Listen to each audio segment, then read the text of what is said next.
Organizations come to us because they recognize that the current state isn't working. They see that there needs to be a different future state, but they need the strategy to see what the future state should look like, and then that 90% of the work is the growth in between.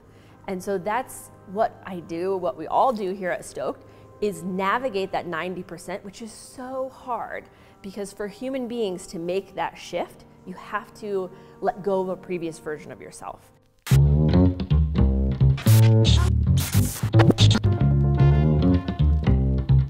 I sure enough feel good.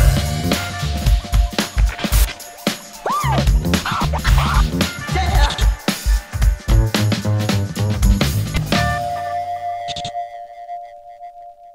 So there's this gap that exists. You know, as an individual, I want to be in one place, but I'm currently in another. As an organization, you know, there are similarities, recognizing that the future state needs to look different.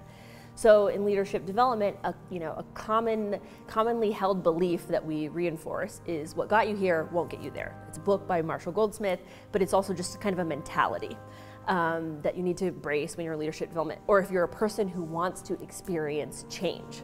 So all of the things that made you successful, whether it was, you know, the behaviors or the tools that you brought to work, or, you know, even, for example, just being a person who likes being praised, those things have to shift when you come into leadership roles. And it's the same thing with a culture that wants to be more innovative. Those things that once were the most important things, they aren't important in this new future state.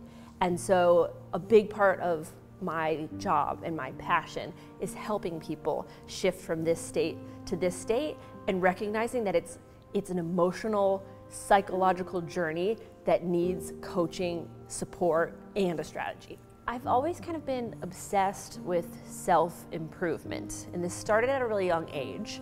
Around 5, it was like I had this acknowledgement that I wanted my life to be different in some way. And so it first started by acknowledging that my family didn't have a lot of money. And so I thought the key to having a different life was money. And so I spent all of my time collecting money. So it started as coins, and I had like a bank of coins, like over $200, and this was like 6 years old. And so I had a reputation from a young age of like pushing other people. My friends will always say, like, you've been the person who saw something in me before I saw it, and you would push me to go there. And oftentimes we would go there together.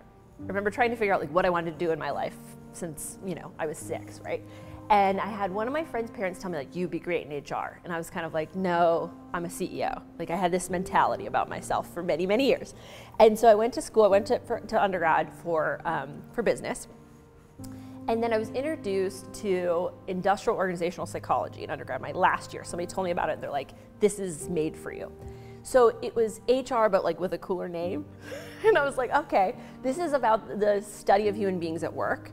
And there's specifically an area around kind of organizational behavior and the role that leaders play. And I was fascinated. One, because I had always filled that role, not always successfully, but always found myself in a leadership role. And 2, because I recognized how important it was to the success of any company. So for like a large company, a company of over 100,000 people, there are over 500 people that are in executive positions. And so those 500 people play a critical role in the success of a business. Like, you can think about your own experiences with leaders. They play a crucial role to anybody's employee engagement, to the results, everything. So when you're in a large corporation, a publicly held entity, your board of directors, your shareholders, they care a lot about leaders. It becomes a risk that you need to mitigate at all times. But then there's another side of this, which is helping to bridge the gap. Bridge the gap from somebody who, you know, aims to be an executive leader, but currently isn't. And that's a huge transition. And that is, even though the strategy part is crucial, 90% of the work shows up in the gap in between. Leadership development is actually a huge industry because public entities recognize the power that one leader possesses for the health of any organization. It's actually a $40 billion industry, and most medium to large sized organizations spend between $500,000 and $2 million a year with specific leadership development programming. So everybody recognizes that this is a huge need and that it's a huge gap, but not everybody is willing to put in the time and attention into that 90% of like the gritty, messy, emotional failure space that we really thrive in. I think people come in to work with us with an assumption that it's going to be hard work, but no matter what, they can do it, right? Because they're really successful people who have been successful for, several reasons. They have the evidence to show it. To actually see the transition, to actually see the change, you're not going to be successful. And you have to be okay with that. Yeah.